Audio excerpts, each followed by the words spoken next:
Good morning. Today is Friday, June 6, 2025. Yivarechecha Hashem v'yishmerecha.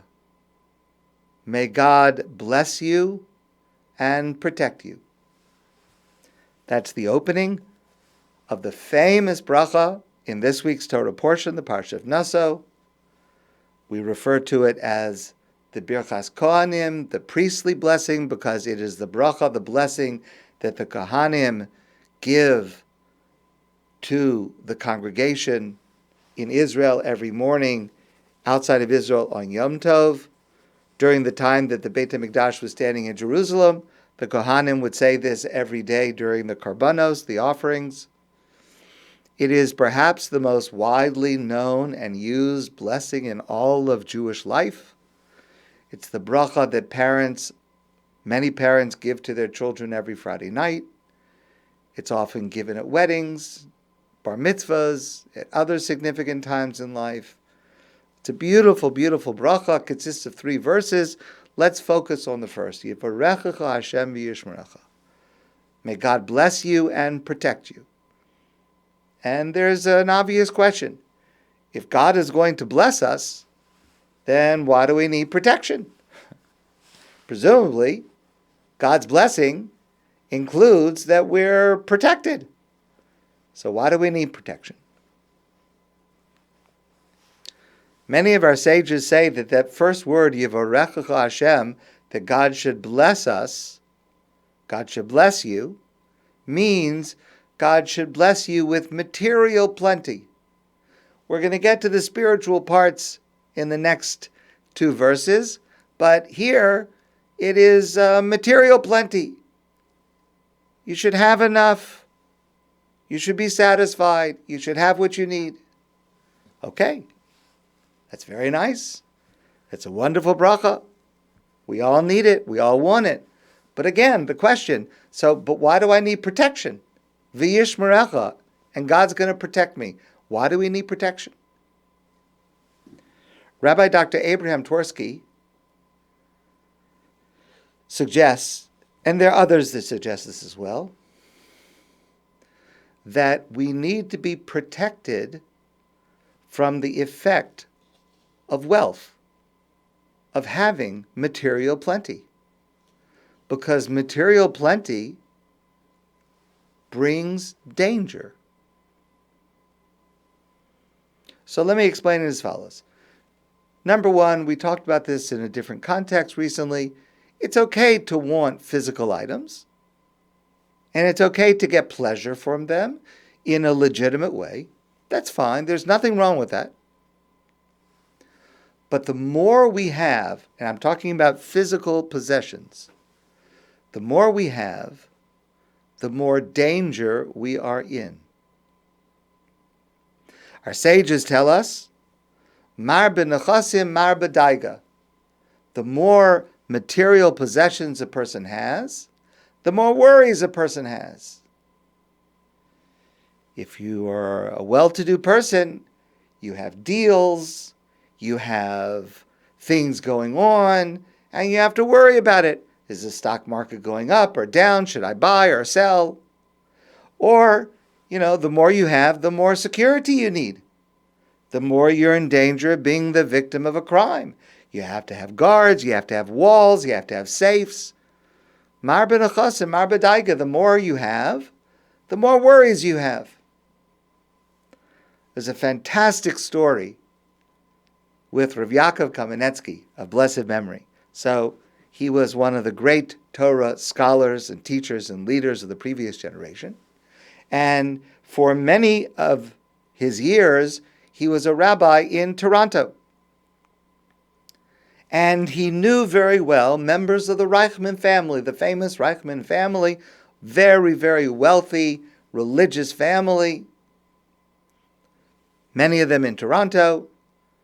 Fabulous supporters of Torah education, Torah learning all over the world. So many schools, yeshivos, institutions of higher learning that are and were supported by the Reichman family. So one day, Rav Yaakov Kamenetsky and Mr. Reichman had a conversation. They knew each other, and they had a conversation. And Mr. Reichman asked Rabbi Yaakov the following question. He said, whose reward is going to be greater in the world to come? Is it going to be you, Rabbi Yaakov, because you learn Torah and you teach Torah? Or is it going to be me, Mr. Reichman said, because I support Torah learning? I make it possible for you and thousands of others to learn Torah by providing yeshivos and funds and supporting these institutions. Whose reward is going to be greater in Olam Haba, in the world to come? In God's eyes, which of us is greater? So Rav Yaakov said to him, I don't know the answer. Which is greater in God's eyes? I can't answer that question. What's going to happen in Olam Haba? We'll have to wait and see what happens. But Rav Yaakov said to him, one thing I can tell you for sure. My Olam Hazeh is better than yours. Which sounds very, very surprising. My life in this world, says Rav Yaakov, is much happier than yours. Because, Mr. Reichman, you're worried all day. How are you going to make another $1 million? And how are you going to make sure to protect the millions that you have? And what business deal do you have to come up with? And what happens if the market changes? And what happens if an investment doesn't go well? You're worrying all the time. Says Rav Yaakov, I'm a simple man. I have simple wants. I have simple needs. I own very little. I have what I need. I'm happy. In this world, I am happier than you are. It's an incredible, incredible story. So that's one problem, one danger that more possessions bring. Another danger, of course, is the danger of arrogance. A person who is well-to-do could start to look down on others as not as important as them, not as deserving of them, not as beloved by God of them as them, all of which is certainly not true. And there's also a spiritual factor to this. A person has plenty, and this, by the way, the Torah predicts. A person could come to say, Kochi v'otzim yadi. I have it because I worked for it. I have it because I earned it. And ignore the role of God in providing what we have. A person can forget that everything they have comes from God. So there's a spiritual danger. And there's another danger.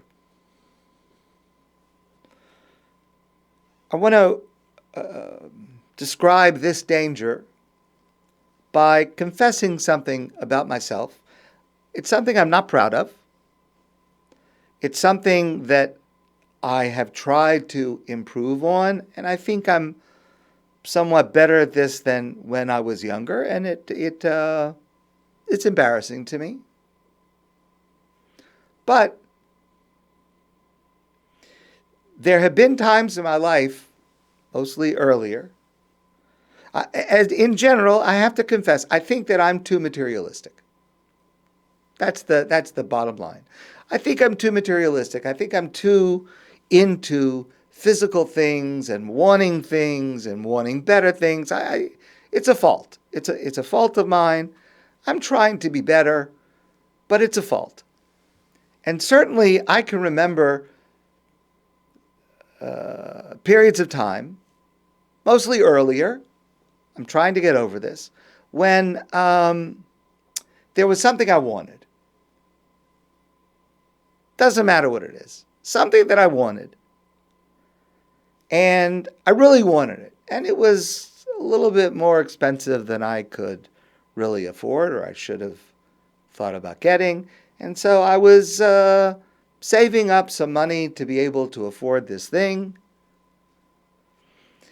And I really started to think in my mind, again, I'm not proud of this. I started to think in my mind, boy, if I just get that object, if I just get that thing that I want, I'll be happy. It's going to solve all my problems. I know, it sounds idiotic. It is idiotic. But I'm confessing that I have had that thought in my mind earlier in my life. It's going to solve my problems. I'm going to be happy. It's going to just do so much for me.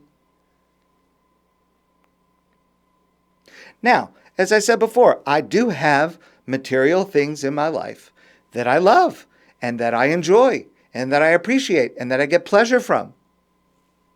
But quite a number of times when I was looking forward to something and thinking, this is going to do it, this is going to make me happy, this is going to really change things for me. And of course it doesn't. It's a disappointment. It's a letdown. Because, again, I'm speaking for myself, but I think that maybe this happens to others also. We start to think, if I only had this, whatever this is, if I only had this, it would solve all my problems. Unrealistically, it will make me a better person. It will make me happy. It will take care of deficiencies that I have. And then it doesn't. And there can be a deep disappointment from that. And so we need a bracha, we need a blessing from God to be protected from that. To be protected from all of the dangers that come with material plenty. Now, yes, of course, there are many well-to-do people, wealthy people, fabulously wealthy people who do exhibit this protection and do not act in the ways that I've described. But it's a danger. And we need to recognize that it's a danger.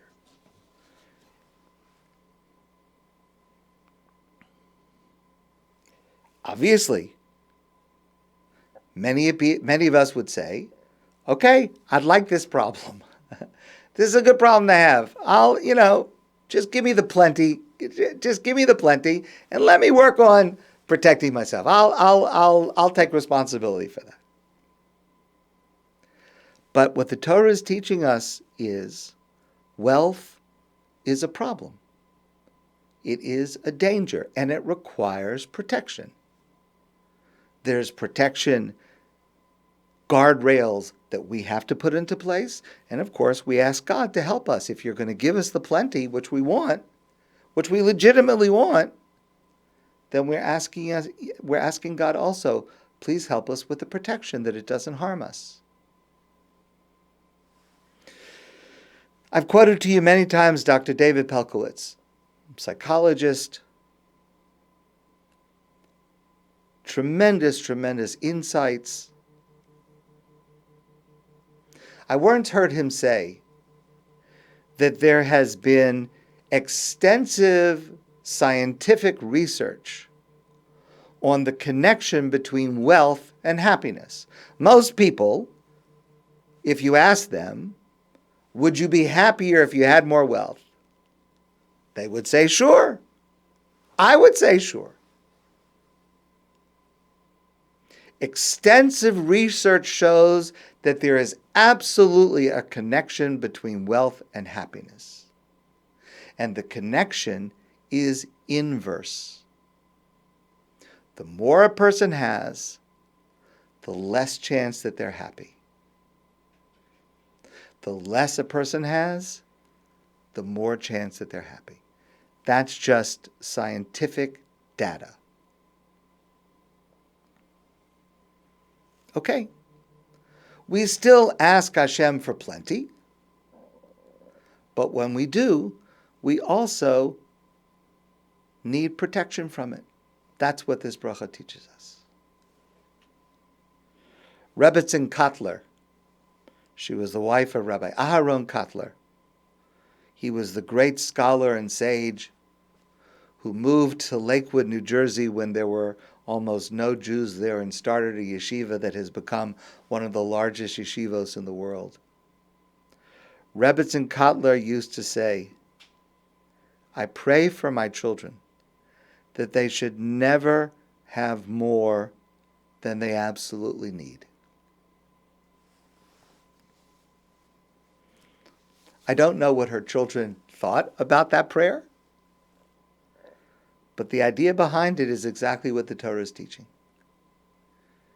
If you have more than you absolutely need, you need to be protected from the dangers that plenty can bring. And that's why the Torah says, and the bracha we give to our children, the bracha that the Kohanim give to us, Yivarechecha Hashem, Hashem should bless us with plenty, v'yishmerecha, and then protect us from the dangers that plenty provides. My friends, I wish you a great day and a wonderful Shabbos, and I look forward to seeing you soon in person.